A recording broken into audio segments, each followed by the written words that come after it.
যখন আমি ছোট ছিলাম আমি আমার ভাইবোনদের সাথে মায়ের ঘরে ঘুমাতাম। সবার ঘুমিয়ে পড়ার পর অন্ধকার ঘরে আমি মাঝে মাঝে জেগে উঠতাম এবং মাকে ডাকতাম। কিন্তু তখন আমি ঘরে অন্য কিছু দেখতাম এবং পরে না দেখার ভ্যান করে ঘুমিয়ে পড়তাম। বয়স বাড়ার সাথে সাথে মা একদিন আমাকে বললেন যে আমি এখন থেকে বড় বোনের সাথে অন্য ঘরে ঘুমাব। তখন আমি মাকে বললাম, তোমাকে ছাড়া আমি ঘুমাতে পারব না। তিনি একটা দীর্ঘ নিঃশ্বাস ফেলে বললেন, তোমার একটুও লজ্জা নেই? তখন আমি কথার মানে বুঝতাম না। কিন্তু এক রাতে হঠাৎ ঘুম ভেঙে গেল। মা আমাকে ঘুমিয়ে দিয়ে বাবার বিছানায় গিয়েছিলেন। তখন অজানা কিছু শোনার চেষ্টা করলাম। প্রথমে ভাবলাম মায়ের পাশে গিয়ে শুই, কিন্তু তারপরে সেই অচেনা শব্দগুলো শুনতে লাগলাম। এই নতুন অভিজ্ঞতা আমাকে দ্রুত বুঝতে শিখিয়েছিল এবং আমি ধীরে ধীরে আরও বিচক্ষণ হতে লাগলাম। এরপর আমি বড় বোনদের ঘরে ঘুমানো শুরু করি, কারণ কিছু অনুভূতি আমাকে লজ্জা দিতে শুরু করেছিল। তোমরা আমার গল্পগুলো শুনো, কিন্তু সাবস্ক্রাইবই করো না। দয়া করে গল্পগুলো ভালো লাগলে ভিডিওটি লাইক, শেয়ার এবং চ্যানেলটি সাবস্ক্রাইব করো প্লিজ। আমি প্রিয়া। আমাদের পরিবারে 3 বড় বোন ও 2 ভাই ছিল। আমি দেখতে সবার থেকে সুন্দর ছিলাম। সময় যেতে থাকলো আর আমার ভাই বোনেরা একে একে বিয়ে করে চলে গেল। যখন তারা আমাদের বাড়িতে ফিরে আসতো এবং আমাদের বাড়িতে কোনো অনুষ্ঠান হতো, তখন তারা 3 জন মিলে মজার গল্প করত এবং তারা তাদের বিবাহিত জীবনের বিভিন্ন ব্যক্তিগত কথা বলত। আমি যখন তাদের গল্পের মধ্যে ঢোকার চেষ্টা করতাম, তখন তারা চুপ হয়ে যেত এবং বলত, তুমি এখনো ছোট, ঘুমিয়ে পড়ো। যদিও তখন আমি 18 বছর বয়সী ছিলাম, তবুও তারা আমাকে শিশু মনে করত। আমাকে ওসব শুনতে দিত না।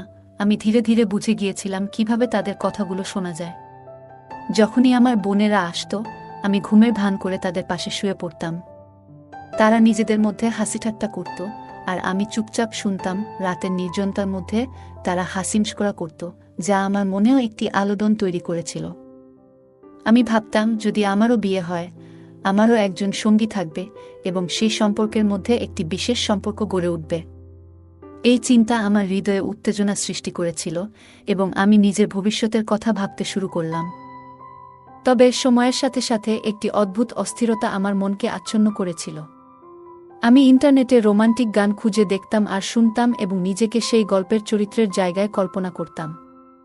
একদিন যখন আমার বড় বোন বাড়িতে ছিল, বোনেরা তাদের সাংসারিক বিষয়ে কথা বলছিল এবং তাদের জামাই কী রকম সেসব বিষয়ে কথা বলছিল, যা আমার অস্বস্তি বাড়িয়ে তুলেছিল। রাতে আমি আবার সেই গানের ভিডিও দেখছিলাম। তখন আমার বোন জেগে গিয়ে আমাকে দেখল। সে আমার মোবাইল কেড়ে নিয়ে আমাকে ধমক দিল এবং বলল, তুমি কেন এসব কাজের মধ্যে জড়িয়ে পড়ছ? তোমার কি বয়স হয়েছে? কিন্তু তোমার আচরণ দেখে মনে হচ্ছে না। তার কথাগুলো শুনে আমি ভয় পেয়ে গেলাম এবং কেঁদে ফেললাম। আমি তাকে বোঝানোর চেষ্টা করলাম যে আমি সত্যিই কিছু ভুল করিনি, শুধু বিষয়টা পছন্দ তাই দেখছিলাম। আমি ভিডিওটি দেখছিলাম, কিন্তু বড় বোন আমাকে খুব বকাঝকা করল। পরের দিন সে আমার মোবাইল ফেরত দিল, তবে আমাকে প্রতিশ্রুতি দিতে বলল যে যদি আমি আবার এমন কিছু দেখি তাহলে সমস্যা হবে। আমি কলেজে ফিরে গিয়ে পড়াশোনায় মনোযোগ দেওয়ার চেষ্টা করলাম, কিন্তু যখনই আমার বন্ধুদের তাদের প্রেমিকদের সাথে ব্যক্তিগত কথা বলতে শুনতাম, সেই পুরনো অনুভূতি আবার ফিরে আসত। 18 বছর বয়সে আমি আবার একই রোমান্টিক গানের ভিডিও দেখলাম, আর সেই মুহূর্তে বোন আমাকে ধমক দিল। সে বলল, আমি তো তোমাকে নিষেধ করেছিলাম, কিন্তু তুমি শোনোনি। মনে হচ্ছে তুমি বড় হচ্ছ, তাই এসব ব্যাপারে আগ্রহ দেখাচ্ছ। এখন মাকে বলতে হবে। আমি রাগ সামলাতে না পেরে বললাম, হ্যাঁ, তোমরা বিয়ে করে জীবনে সুখী, কিন্তু আমাকে একটা গানের ভিডিও দেখতে দিচ্ছ না। তাহলে মাকে বলো আমাকেও বিয়ে করাতে। আমি তো বড় হয়েছি, ঘরের কাজও ঠিকঠাক করি, আর যখনই কিছু বলি তখনই তুমি আমাকে থাপ্পড় মারো। তখন সে বলল, শ্বশুরবাড়িতে গেলে শুধু স্বামী নয়, অনেক দায়িত্বও নিতে হবে। তার কথায় বুঝলাম, সংসার করা মানে শুধু সুখ নয়, অনেক কষ্ট আছে। রাতে স্বামীর রাগ সহ্য করতে হয়, আর সকালে মন খারাপ করেই দিন শুরু করতে হয়। বাড়ির খরচ ও অন্যান্য চাপ সবসময় মাথার উপর থাকে। বোন আমাকে অনেক বুঝিয়েছিল, কিন্তু আমি তখনও পুরোপুরি বুঝতে প্রস্তুত ছিলাম না। এর কিছুদিন পর প্রথম যে বিয়ের প্রস্তাবটি এলো, সেটি আমার ফুফুর পরিবার থেকে। ছেলেটির ছবি দেখার পর মনে হলো সে খুবই ভালো, আর আমার হৃদয়ে আনন্দের ঢেউ বইতে শুরু করল। আমাদের পরিবারের সদস্যরা সম্পর্কটি মেনে নিলেন, তাই বিয়ের প্রস্তুতিও শুরু হলো। যেদিন মেহেদি লাগানোর দিন এলো, আমি পরিবারকে ঘিরে বসেছিলাম, সবাই মিলে মেহেদির আচার পালন করছিল। পরের দিন বিউটি পার্লারে যাওয়ার সময় হঠাৎ মনটা খারাপ হয়ে গেল। বাড়ির দিকে একবার তাকিয়ে ভাবলাম, আজকের পর থেকে আমি এই বাড়ি ছেড়ে চিরতরে চলে যাচ্ছি। এই ছিল আমার শেষ দিন।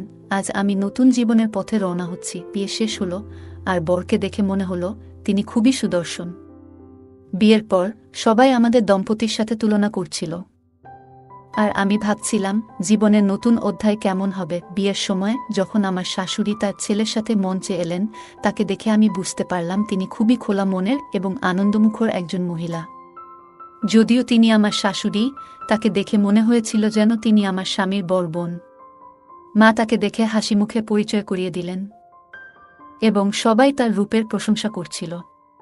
তার ব্যবহারে মনে হলো শাশুড়ি বউয়ের সম্পর্কের চেয়ে আমাদের সম্পর্কটা যেন মামের মতো হবে। শ্বশুরবাড়িতে পৌঁছানোর পর শাশুড়িকে প্রথমবার দেখে আমি অবাক হয়ে গেলাম। তিনি একটি সুন্দর শাড়ি পরেছিলেন এবং সত্যিই তাকে আমার স্বামীর বড় বোনের মতোই লাগছিল। তিনি আমাকে খুব আদর করে বসতে দিলেন এবং বললেন, তুমি খুব সুন্দরী এবং তোমার স্বামীকে ভালোভাবে দেখাশোনা করতে হবে। তার এই কথায় আমি লজ্জায় লাল হয়ে গেলাম। আমি কখনো ভাবিনি শাশুড়ি এমন খোলামেলা কথা বলবেন। তিনি আরও বললেন, মনে রেখো, আমি তোমার শাশুড়ি নই, আমি তোমার বন্ধু। এই কথাগুলো শুনে আমার মন অনেকটা হালকা হয়ে গেল। আমি নিশ্চিত হলাম আমাদের সম্পর্কটা কেবল শাশুড়ি বুয়ের সম্পর্ক নয়, বরং বন্ধুত্বের হবে। আমি ভাবতাম আমার স্বামী খুবই রোমান্টিক হবে এবং আমার সব ইচ্ছা পূরণ করবে। তবুও আমি তাকে কিছু জিজ্ঞাসা করতে চাইনি। পরে আমার শাশুড়ি আমার কাছে এসে স্বামীর সাথে সুখী জীবন কাটানোর জন্য বিভিন্ন পরামর্শ দিলেন। আমি লজ্জায় তার কথাগুলো শুনছিলাম, কিন্তু বুঝতে পারছিলাম তিনি সত্যিই আমাকে ভালোবাসেন। একদিন ঘর থেকে বের হতে গিয়ে শুনলাম তিনি তার ছেলেকে বলছেন, ছেলে, আমার পুত্রবধূকে কষ্ট দিও না। যদি কোনো অভিযোগ পাই তাহলে তুমি কিন্তু বিপদে পড়বে। শাশুড়ির এই কথায় আমি আরও আশ্বস্ত হলাম। কিছুক্ষণ পর আমার স্বামী যখন প্রথমবার ঘরে এলো, আমি লজ্জায় মাথা নিচু করে বসেছিলাম। তিনি এসে আমার পাশে বসে আমার সৌন্দর্যের প্রশংসা করতে লাগলেন। তার কথায় আমি লজ্জায় লাল হয়ে গেলাম। তিনি আমার হাত ধরে আঙুলে সোনার আংটি পরিয়ে দিলেন। আমার আবেগ তখন যেন বাদ মানছিল না। যে রাতের জন্য আমি এতদিন অপেক্ষা করছিলাম, অবশেষে সেই রাত এলো। তবে আমার স্বামীর কাছাকাছি আসতেই তার ফোনে একটি কল আসে। তিনি ফোনটি কানে রেখে অনেকক্ষণ কথা বলতে থাকলেন। আমি বুঝতে পারছিলাম না কি হচ্ছে, তাই আমি তাকে অনুসরণ করলাম। কিন্তু ততক্ষণে তিনি ফোন রেখে দিয়েছেন। তিনি আমাকে জানালেন জরুরি কাজে তাকে শহরে যেতে হবে। তার সব ডকুমেন্ট তিনি নিজেই তৈরি করে রেখেছিলেন, আর রাতেই তাকে শহরে পৌঁছাতে হবে। আমার মনে হচ্ছিল সব আশা যেন মুহূর্তেই ভেঙে গেছে। শাশুড়ি এবং শ্বশুরের মুখেও চিন্তার ছাপ পড়ল। শাশুড়ি, যিনি প্রতিদিন বেশ নরম মনের মানুষ বলে মনে হতেন, তাকে এভাবে চিন্তিত দেখে আমি অবাক হলাম। আমার স্বামী শাশুড়ি ও শ্বশুরকে জানালেন কাজের জন্য তাকে যেতে হবে। তারা দুজনেই অনুরোধ করলেন, আজ তোমাদের প্রথম রাত, এটি খুবই গুরুত্বপূর্ণ। কিন্তু তিনি বললেন, আমার কাজের দায়িত্ব খুবই জরুরি। আমাদের সারা জীবন একসাথে থাকার সময় আছে। এরপর তিনি চলে গেলেন, আর আমি তাকে তার লাগেজ প্যাক করতে সাহায্য করলাম। শ্বশুর বিদায় জানিয়ে দিলেন এবং শাশুড়ি এসে আমার পাশে বসলেন, বারবার ক্ষমা চাইলেন। আমি বললাম, কোনো সমস্যা নেই। শ্বশুর শাশুড়ি নিজেদের রুমে চলে গেলেন, আর আমি জামাকাপড় বদলে বিছানায় শুয়ে পড়লাম। ভেতরে ভেতরে খুব অস্থিরতা কাজ করছিল। ভাবছিলাম এই দুদিন কিভাবে কাটবে। এতদিন যেখানেই ছিলাম সেখান থেকেই দুদিন কাটাতে হবে। রাতের দিকে বাড়ির সবাই এসে মজা করে জিজ্ঞাসা করল, স্বামী ছাড়া কিভাবে কাটবে? আমার বোনেরা দুষ্টুমি করে বলল, কাল রাতে কি হয়েছিল? তোমার স্বামী তো চলে গেছে। বড় আপুর কথাগুলো শুনে লজ্জা পেয়ে গেলাম। তিনি আবার রেগে গিয়ে আমার সামনে এসে বললেন, তুমি যতটা বেপরোয়া ছিলে, আমি যদি পারতাম এখনই তোমাকে শাস্তি দিতাম। 2 দিন পর আমি লক্ষ্য করলাম আমার শাশুড়ি আমাকে নিয়ে কিছুটা অস্বস্তি অনুভব করছিলেন। আমার স্বামী তখন আরও দূরে সরে যাচ্ছিলেন এবং জানালেন যে তিনি 2 সপ্তাহ পর ফিরে আসবেন। আমি শাশুড়ি ও শ্বশুরের সঙ্গে সময় কাটাতে লাগলাম এবং একদিন বসার ঘরে শাশুড়ির পাশে বসলাম। আমি মজা করে বললাম, আম্মু, তোমাকে দেখে তো মনে হয় না যে তুমি একটি ছোট ছেলের মা। আজকালকার মেয়েরাও তোমার মতো এত দীপ্তি ধরে রাখতে পারে না। শাশুড়ি হেসে বললেন, তুমি খুব মজার। তোমার শ্বশুর আমাকে এতটাই ভালোবাসেন যে এই বয়সেও আমাদের সম্পর্ক সুন্দরভাবে চলছে। শাশুড়ির এই কথা শুনে আমি কিছুটা লজ্জিত হলাম, কিন্তু রাতে অস্থিরতা বাড়তে লাগল। আমি ঘেমে গিয়েছিলাম এবং গলা শুকিয়ে গিয়েছিল। পানি খেতে রান্নাঘরের দিকে হাঁটতে লাগলাম, কিন্তু হঠাৎ শাশুড়ির ঘর থেকে কিছু অদ্ভুত শব্দ শুনতে পেলাম। নিজেকে থামাতে না পেরে দরজার কাছে গিয়ে কান পেতে শুনতে শুরু করলাম। আমি ভাবছিলাম, এই বয়সেও তারা সুখে আছে। শাশুড়ি বলছিলেন, আমার বয়স হয়েছে, বাড়িতে একটা ছোট বউ আছে, আমাকে একটু শান্তি দাও। কিন্তু শ্বশুর হেসে বললেন, তাহলে কি হয়েছে? আমাদের ছেলের বউও তো এই বাড়িতে আছে, সে তো ছোট নয়। এই কথাগুলো শুনে আমি বিস্মিত হয়ে গেলাম। সকালে যখন শাশুড়ি ও শ্বশুর ঘর থেকে বের হলেন, তখন আমি তাদের সাথে চোখে চোখ মিলানোর সাহস করতে পারছিলাম না। আমি তার চোখের ভাষা বুঝতে পারছিলাম, সুরের, তার দৃষ্টি ছিল কিছুটা অদ্ভুত।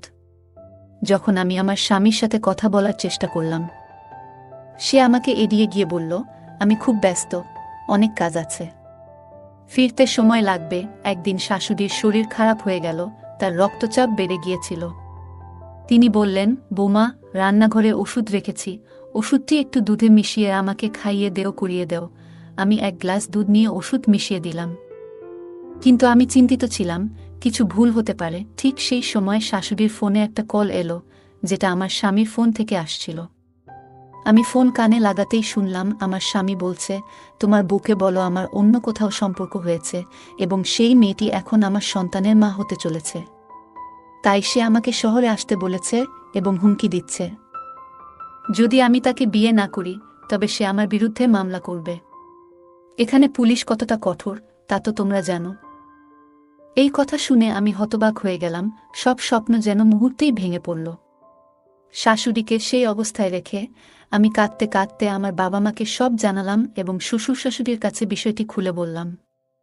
শ্বশুর শাশুড়ি বললেন, আমাদের সম্পত্তি যদি আমাদের ছেলের নামে হয় তাহলে আমরা তাকে ছেড়ে দেব এবং তুমি আমাদের পুত্রবধূ হয়ে থাকবে।